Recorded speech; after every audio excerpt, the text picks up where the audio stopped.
every time I speak about this, I get goosebumps because I exactly remember when I was sitting in front of the telly and it was like, what the fuck is going? What is this? I've never heard that before. I've never seen that before. That was completely mind blowing to me.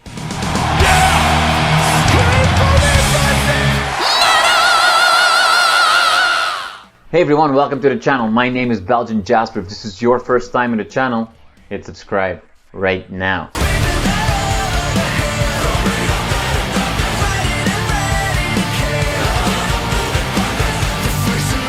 Felix of DOMINUM, thank you so much for your time today. And before we started recording, you said something interesting. You said like, oh, I'm Felix today.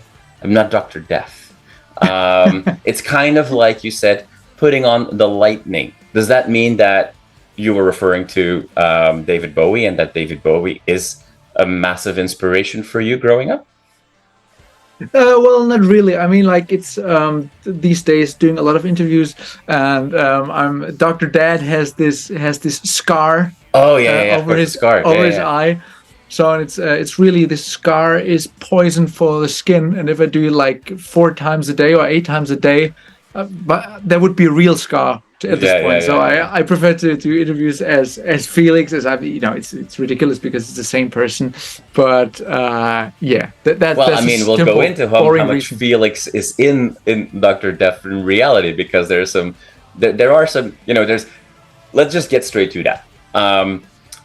The music that you bring with DOMINUM, it is catchy. It is more mainstream than some extreme metal acts that we have out there. It's quote unquote easy to listen to, easy to get into, easy to also dance to, which not every metal band can say.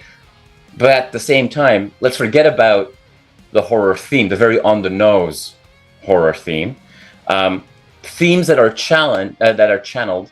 If we dig a little deeper, they're not always rainbows, lollipops, and sunshine. So how much of that darkness sits in Felix?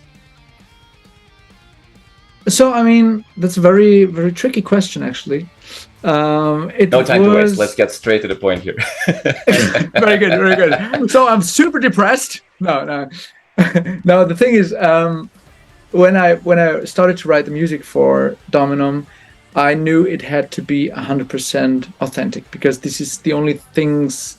This is the only thing that really matters when you do like metal music. It has to be 100% yourself. Like a lot of people, like when especially singers come to the studio and ask me, "Can you make me sound like David Bowie or Bruce Dickinson?" Right. And then I of course say, "No, let's be happy that you have a voice on your own and that you have like a certain character. Let's feature that and not hide that, because anything else would be pointless, right?" So this approach I tried to get into the songwriting for DOMINUM. So it had to be 100% authentic. And then I didn't really pay that much attention to make dark music or not so dark music or whatever. I just went with the flow, and I tried several things, and it took quite a while to find a way to go. So I don't know if there's what kind of darkness is there, but of course everything that you hear comes at some point out of my heart. So there might be some layers to discover.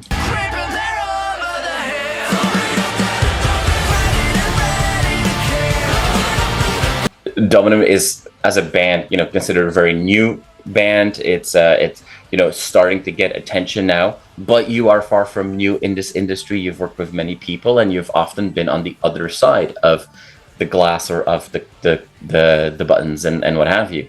So maybe let's just jump in there straight away. With your experience, do you feel that has set you up for more success as you are actually going through this with your own band, or like how different or weird is that situation where you are not only the coach, if you will? It's very interesting, and it's very challenging, but it's a good challenge, because usually I'm sitting like in this super comfortable chair right here, like saying, "Yeah, sing better, play better, write better songs, please. Thank you." That's probably my job, right?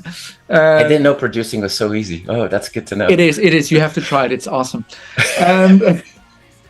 But for example, when I say, okay, so you plan about doing 2 music videos. Is that really enough? Don't we need like maybe 3? Can you afford doing 3 more, 1 more video? So we have 3.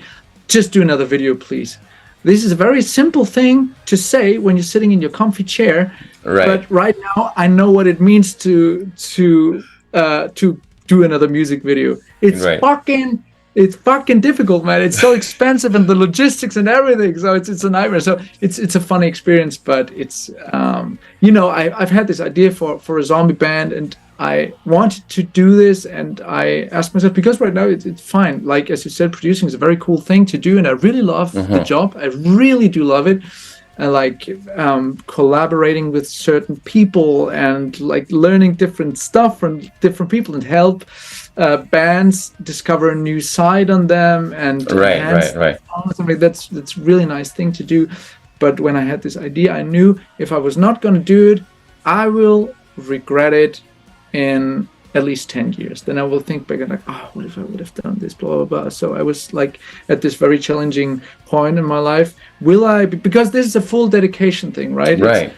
I want to do this properly. I don't want to do this like, I have a band too, I play music too. That's not how I want to do this. So I asked myself, do I want to do this? Do I want to go in this direction with my life? And I thought about it for approximately like 7 minutes, and then I went like, all right, let's do it.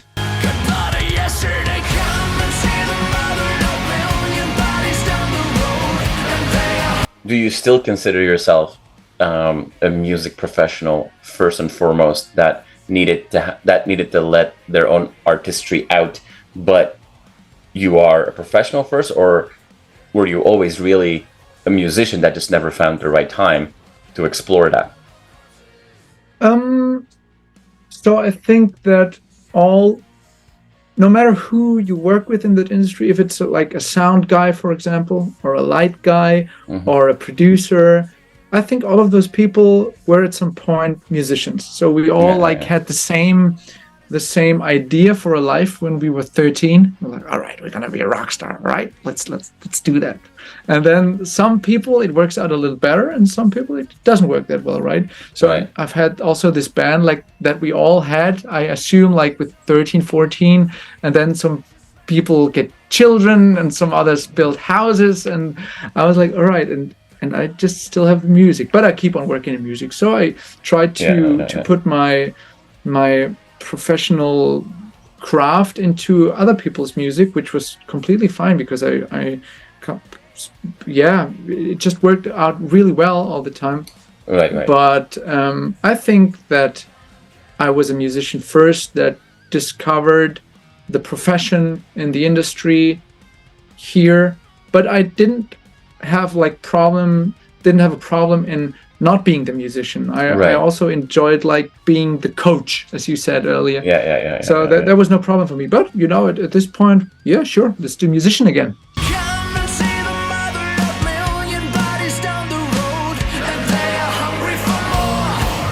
And you said very specifically, I had this idea of starting a zombie themed band. And yes. Before we go into that a little deeper, is that, because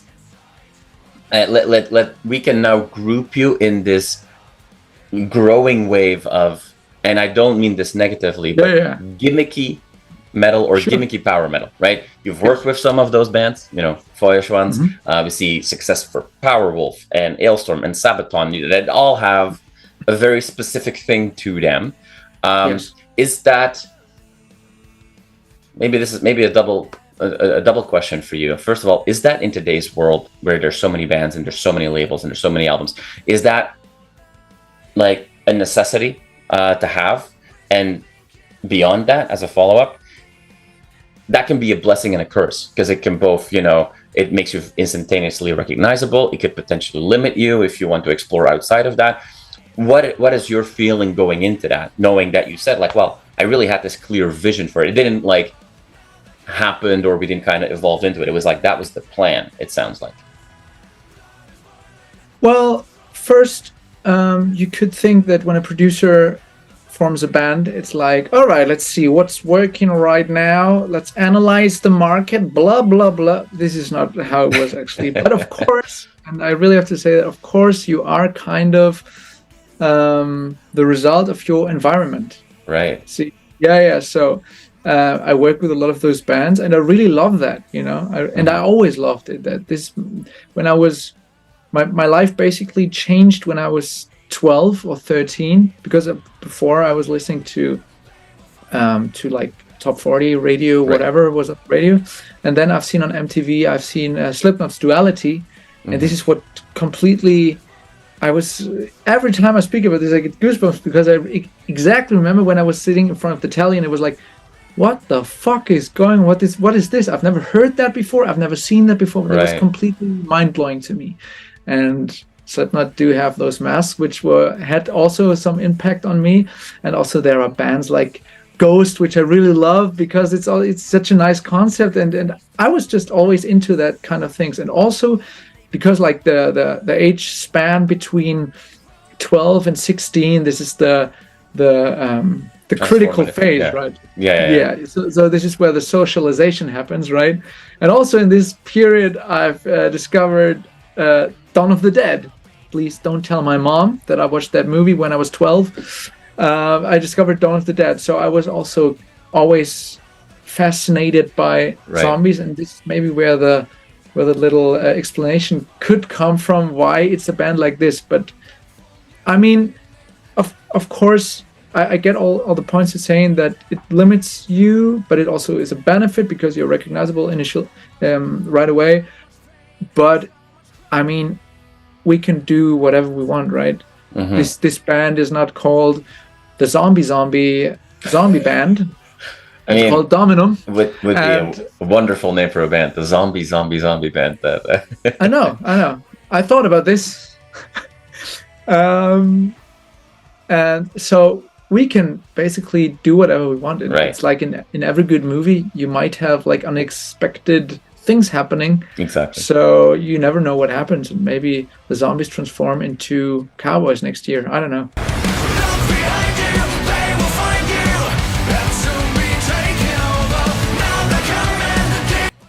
You've played some shows. You're going on tour with Feuerschwanz.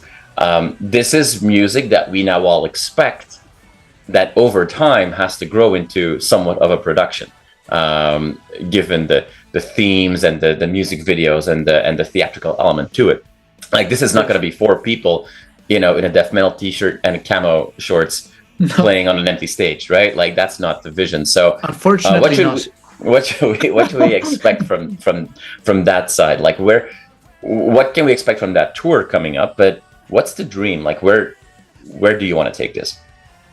I mean, at this point, it's already crazy, because I was honestly asking myself, why is there no zombie band? It's the most obvious thing, right? Because you have like werewolves, you have Vikings, you have musketeers, you have whatnot. Why is there no zombie band? And I know why right now, because it's fucking difficult to create zombies that don't look cheap or trashy or whatever. Right. So it has to be done right. And this is also, and but if you like at this level that you accept this, all right, I will spend all my money on freaky zombie stuff to get a good show for the people, then it changes a bit, because then it gets funny then. And of course you can totally go crazy on stage. And we have a nice stage set right now, which gets you right in the mood of Victorian zombiness in like maybe a dark Londonish style city. But you could have made it easy on yourself and have like, today or like immediate future zombies. No, you made it extra hard for yourself by adding that historical layer as well. Ridiculous, absolutely ridiculous. Would not recommend it. But that the cool thing about this is that you can basically do everything, and also, I mean, we announced now 2 days ago, we announced that we're playing Rock Hearts, and this is going to be a huge stage, and we have some huge things planned, of course, because as you said, we are not 4 guys in death metal shirt and some camo trousers. We can do a really theatrical show, and we will. But at this point, of course, I can't tell you like exactly what's going to happen, but it's going to be a show and especially when we at a later point we come to a headliner show, you can do more stuff. Of course. So, but like we try our best to get like the best zombie show possible at a 45 minute support slot. But you know yourself that it's a bit limited on this side, but still it's going to be great, and we have a good set and everything, and a good stage set. So it's going to look cool, and it's going to be a good experience, I hope.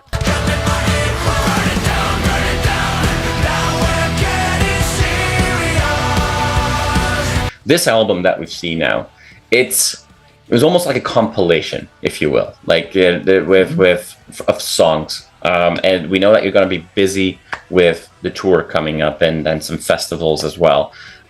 Forget about all the work you do outside of your own band, and that will keep you busy. But when you start to think about like what's next, like what should, you know, the fans like what's the journey of this band going to be? Like, should we expect, you know, another string of waterfall releases to another album where you can point to the mirror and say like, I want a third single and I want a fourth video to yourself?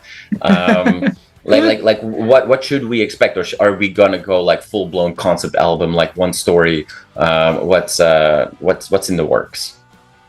So of course we right now, the first album is not even out yet, so we try to make the best release we can, and then we try to promote it the best way we can. So we want to play live a lot, and we will play a lot, which is like the best thing, because you can check reactions for the people and see will they connect with you or not, or whatever.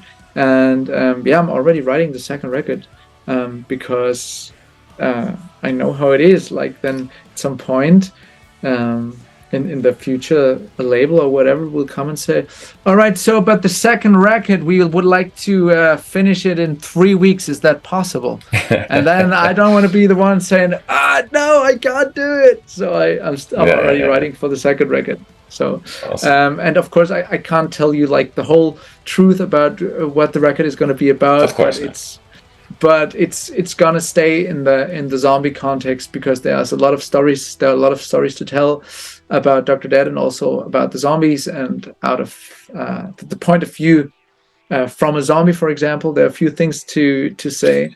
So I think this is gonna be exciting. Awesome. Well, Felix, it's exciting to see you know, feeding your inner teenager and just having a ton of fun with everything that you liked, or finding yourself in a situation where you can find all the stuff you liked as a 12-year-old to turn into a profession later in life. That's always awesome to see. Thank you so much for your time today. I had a lot of fun talking to you.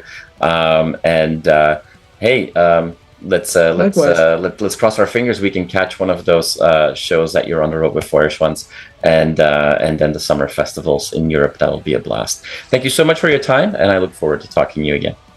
Yeah, you too. Likewise, it was great fun. Thanks.